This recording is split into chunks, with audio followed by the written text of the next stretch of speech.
Amis téléspectateurs, bonjour. Nous sommes sur les plateaux de Face à l'Afrique. Face à l'Afrique aujourd'hui, nous allons aborder un sujet qui est extrêmement important aujourd'hui. Un sujet d'actualité. On parle aujourd'hui de l'immigration clandestine, de l'immigration tout court. Alors, l'immigration, c'est l'espoir, c'est des illusions ou c'est les drames. Les gens, voient ça de plusieurs angles. Donc, il faut avoir le prisme sur l'immigration. Pour en débattre, nous avons deux de nos invités. À ma droite, j'ai M. Crézence Poulissi, qui est le président du collectif RD Congo France. À ma gauche, bonjour. À ma gauche, nous avons M. Segbo Charles, directeur fondateur du Crypto Télécom, adjoint au maire chargé de finances dans la commune de Longjumeau. Donc vous allez parler de ce qui concerne l'immigration clandestine. Bonjour. Bonjour. Monsieur Poulissi, je vais commencer avec vous à ma droite. Je ne suis pas du Front National, mais je ne suis pas non plus de la droite. Mais tout simplement, je souhaitais commencer avec vous par question de commodité. Dites-nous, c'est quoi l'immigration clandestine? Bon, d'abord, j'aimerais quand même faire un réajustement parce qu'on parle souvent de l'immigration clandestine. On a souvent tendance à mélanger les choses. L'immigration en soi, en général, n'est pas clandestine. Je vous rappelle quand même que l'article 13 de la Convention des droits de l'homme donne la possibilité à tous les citoyens du monde de choisir un pays et d'y vivre, d'y rester et même de retourner dans son pays.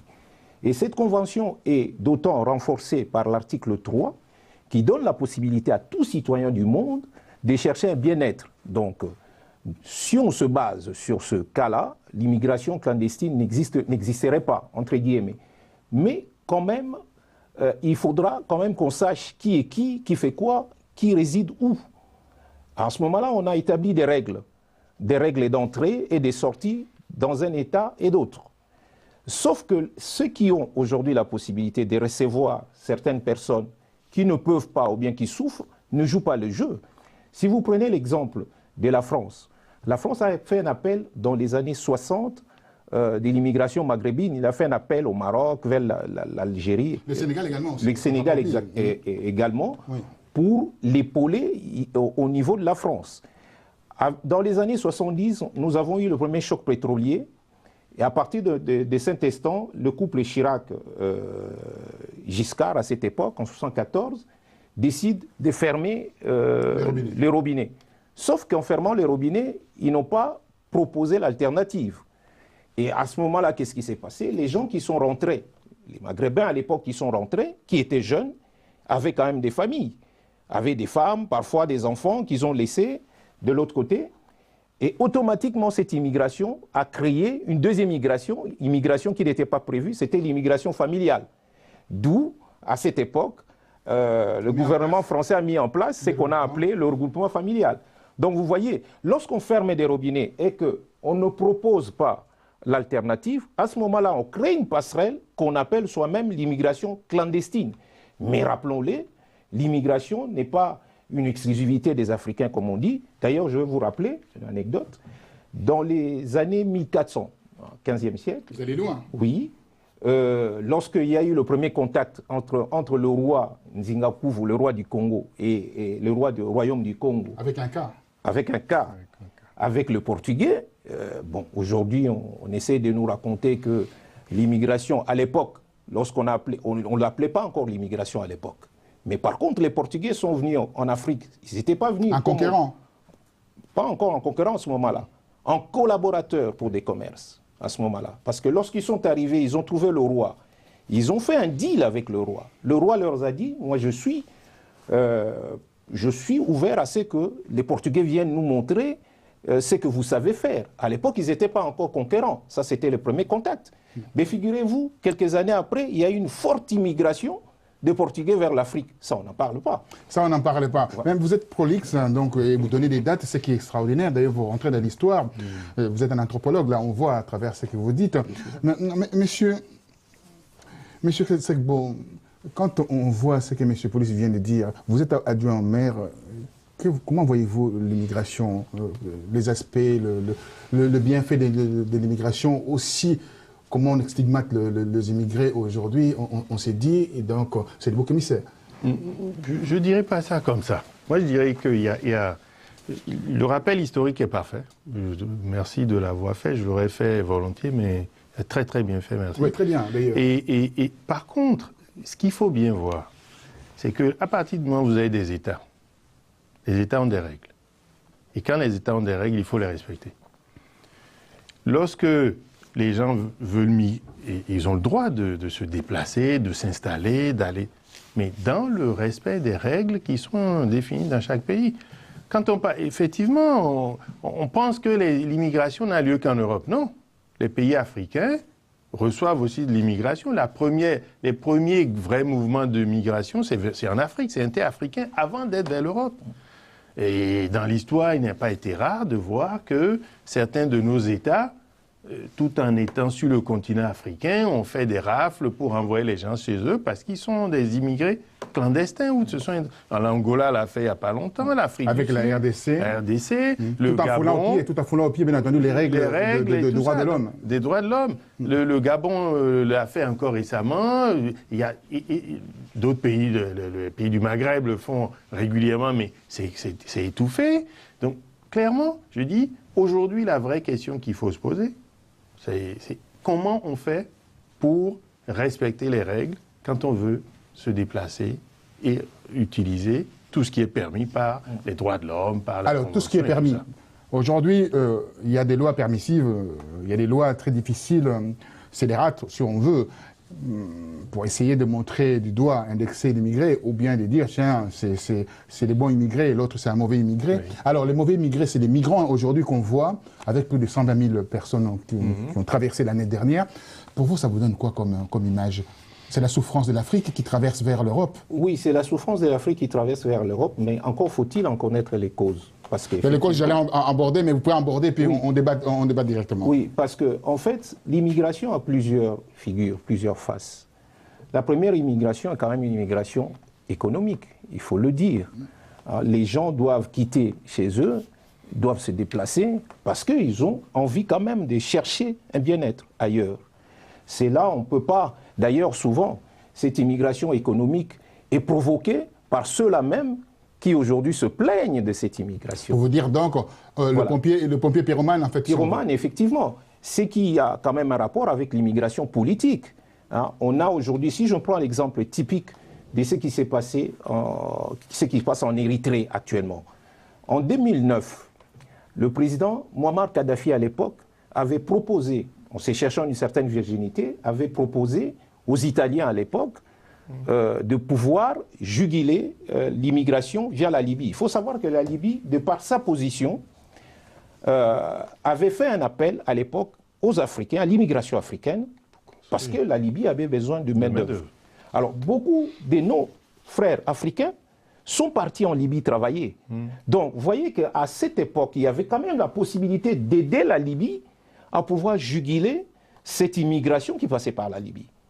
Mais on connaît la position des Européens vis-à-vis de Kadhafi. Qu'à cela ne tienne, Kadhafi avait proposé quand même de trouver une solution. Et je signale au départ que Kadhafi a réussi quand même à baisser l'immigration de moins 90%. Oui, j'ai les chiffres.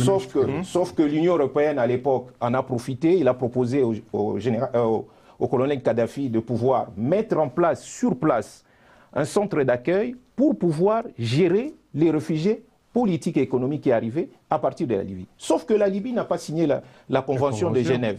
Donc il ne pouvait pas. Alors le colonel Kadhafi avait demandé 30 millions de dollars, demandant aussi aux Occidentaux de pouvoir sécuriser sa frontière avec le Tchad et le Niger. Mais sauf que les Européens ont donné 30 milliards, ont proposé 30 milliards, le colonel en a demandé 5 milliards. Donc 30 millions, 5 milliards. Donc on connaît la suite.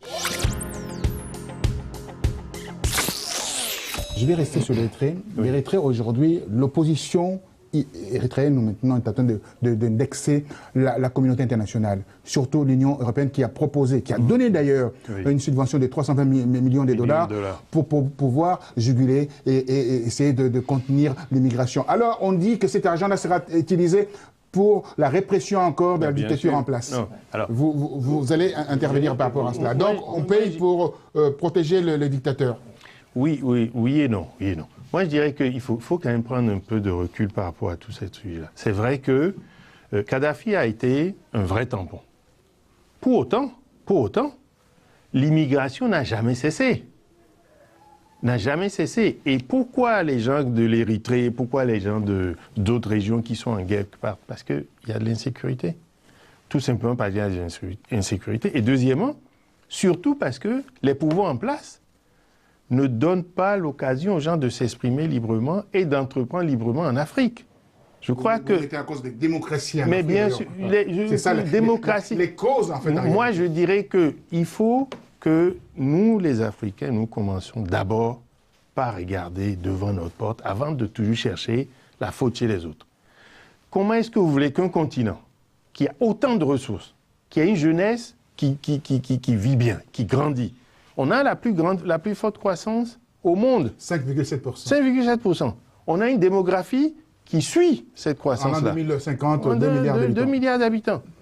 Et pourquoi vous voulez qu'avec toutes ces ressources, toute cette population, cette main-d'œuvre et ce marché intérieur qui existe, nos enfants soient obligés de partir pour aller s'exiler? Est-ce qu'on m'explique? Alors, vous rebondissez je sur... voulais rebondir par rapport à l'insécurité dont vous parlez à la Corne d'Afrique. Oui.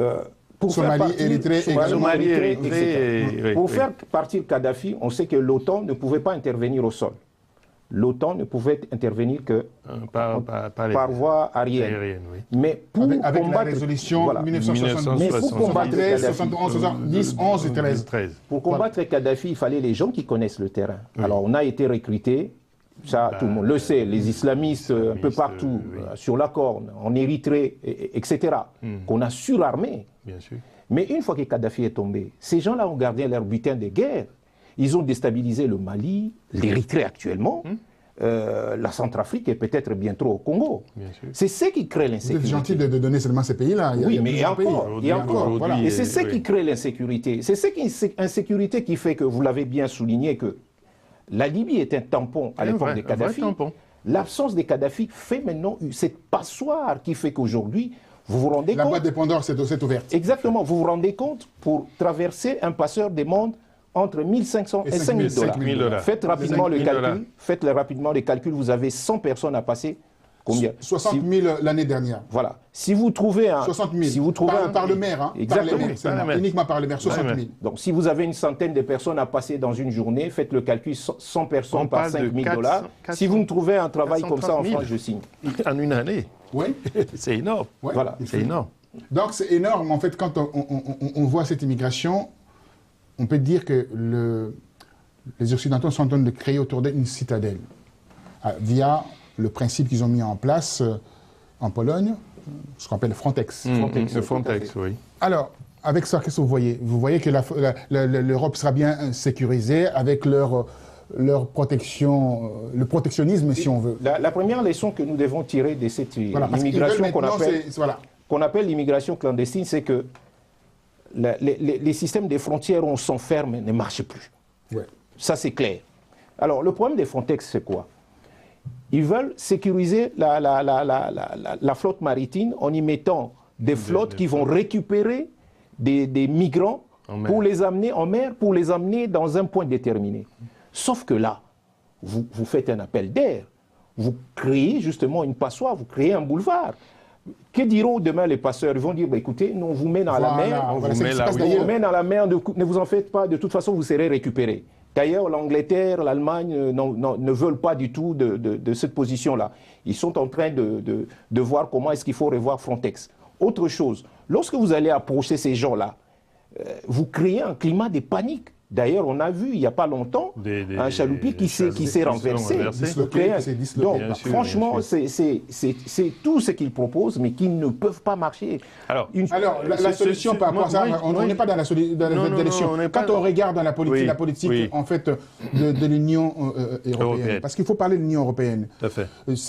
Les frontières, on peut le reconnaître aujourd'hui, il y a une certaine porosité. Tout à fait. On peut dire tout ce qu'on peut dire, ça vient de partout maintenant, ils sont débordés. Alors, comme ils sont débordés, ils laissent même les gens mourir en mer. C'est que je lis comme mon rapport. Ils laissent même les gens mourir en mer en disant que si on laisse les gens mourir comme ça, on montre des images chocs, ça peut décourager certains. Vous croyez que c'est humain, c'est que la communauté internationale fait aujourd'hui, la communauté européenne? Je ne suis pas sûr qu'on laisse mourir les gens exprès comme ça. Non.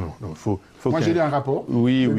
Non, mais il y a probablement des bavures, il y a probablement des situations dramatiques, mais on ne peut pas dire qu'on orchestre le fait qu'on laisse les gens mourir. Mais la preuve qu'ils ont baissé le budget que vous avez peut-être en parler. Ils ont baissé le budget à cause de cela, en laissant les gens, bien entendu, dépérir. Non, parce que ça rejoint la situation dont parlait notre collègue tout à l'heure, en disant qu'on crée un appel d'air. Si vous augmentez le budget et que tous ceux qui arrivent, vous continuez à les recevoir, vous faites un appel d'air forcément. Et donc, à partir de ce moment, ils ont réfléchi à réduire le budget, à l'adapter, mais ils ont été obligés à nouveau de le augmenter. Pourquoi? Parce que vous avez deux types de gens qui arrivent aujourd'hui. Vous avez ceux qui partent parce qu'il y a la guerre chez eux. Voilà, c'est ce que j'allais aborder, mais vous l'abordez. Il y a ceux qui partent parce qu'il y a la guerre. Et ceux qui viennent parce qu'ils profitent des problèmes politiques, des crises économiques, de la désertification, des problèmes de changement climatique qui font qu'on a des difficultés à faire tourner un certain nombre d'économies. Donc moi, je dirais qu'il faut faire le distinguo entre les deux.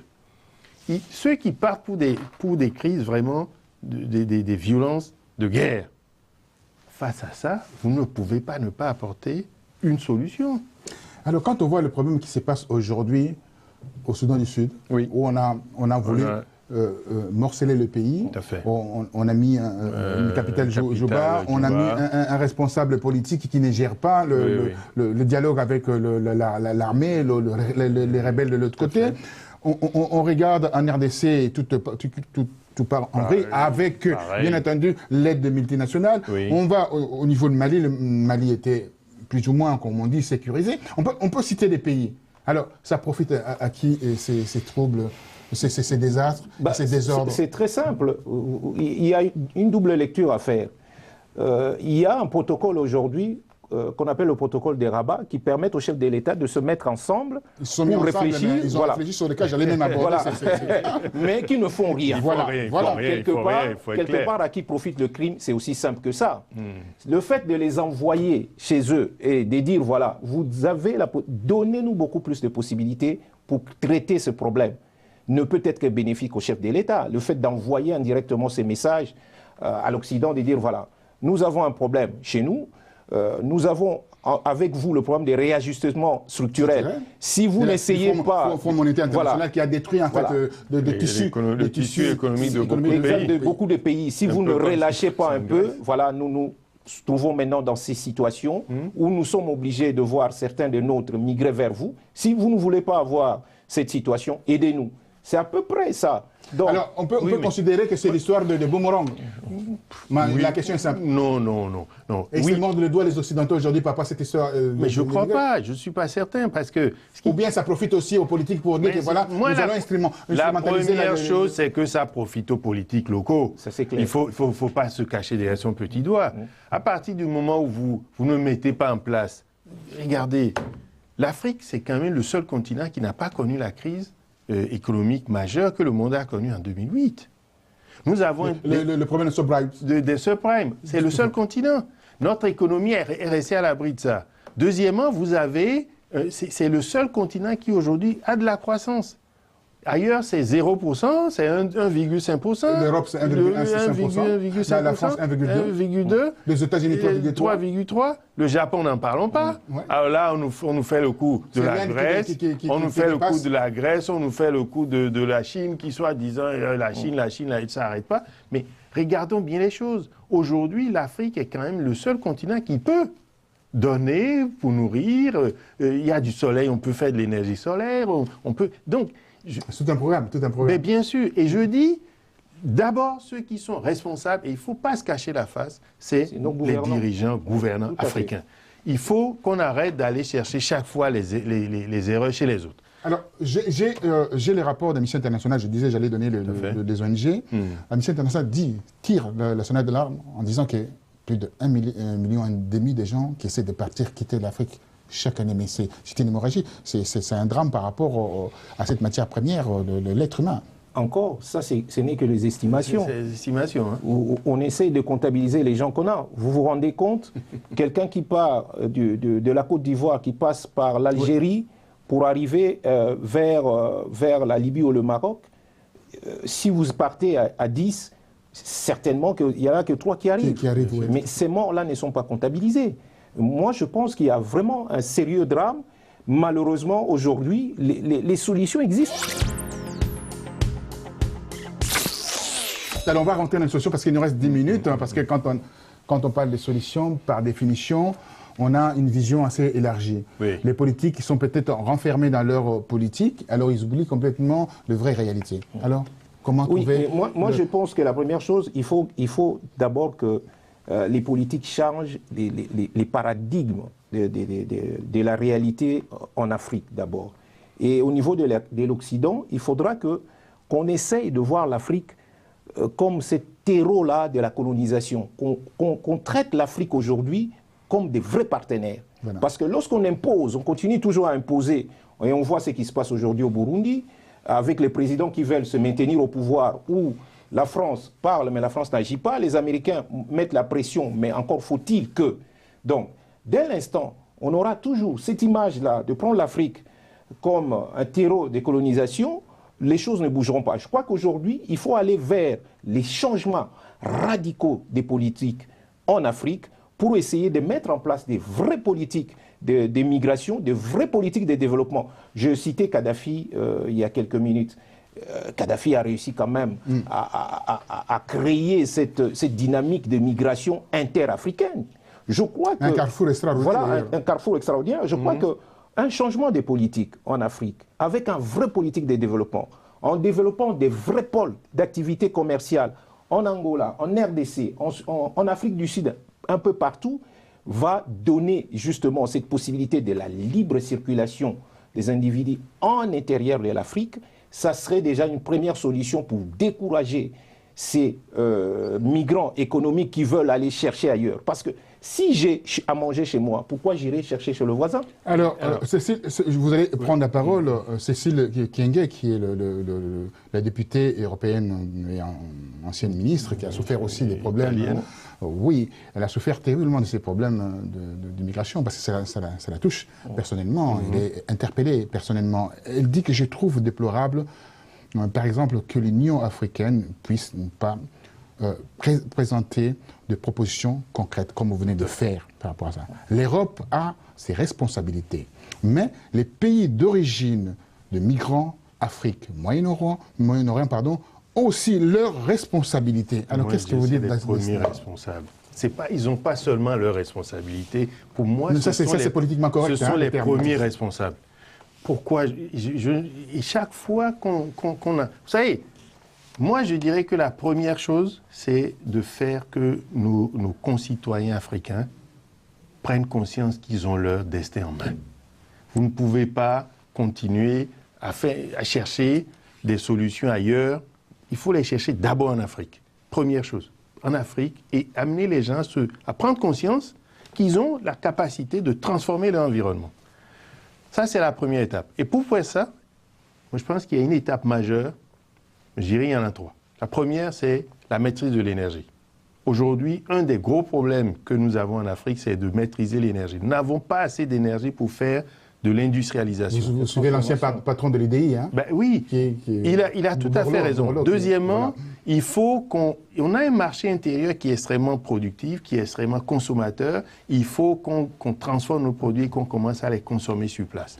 Pourquoi je dis ça? Parce que moi, j'ai suivi de très près l'évolution des télécoms en Afrique. Je peux vous dire... je peux vous dire que dans les années 2000, quand j'étais allé en Afrique, pour avoir un téléphone, mais vous pouvez courir. Vous avez des mois à attendre pour qu'on vous donne une ligne. Aujourd'hui, vous avez du téléphone partout. Donc l'Afrique a la capacité, lorsqu'on lui met des technologies en main, d'avancer vite. Oui, on voit aussi des inventions en Afrique qui arrivent souvent. Il y en a partout. Alors, quand on voit nos dirigeants, parce qu'on va rester dans le cadre des dirigeants aujourd'hui, quand on voit nos dirigeants aujourd'hui qui voient ces migrants qui partent, qui périssent, qui meurent dans des situations atroces, 21e siècle, et là, on s'est dit que ces présidents-là s'en fichent complètement des populations. Avez-vous entendu une déclaration, ne fût-ce qu'une seule? C'est pour ça que je... Aucun. Il n'y a pas de déclaration. Donc, quelque part, laissez-le partir. Tant qu'ils partiront, pour nous, ça sera une occasion de dire aux autres, écoutez, aidez-nous, sinon, voilà ce qui risque de vous arriver. Je pense que ce crime profite aux dirigeants qui sont sur place, qui assurent leurs arrières.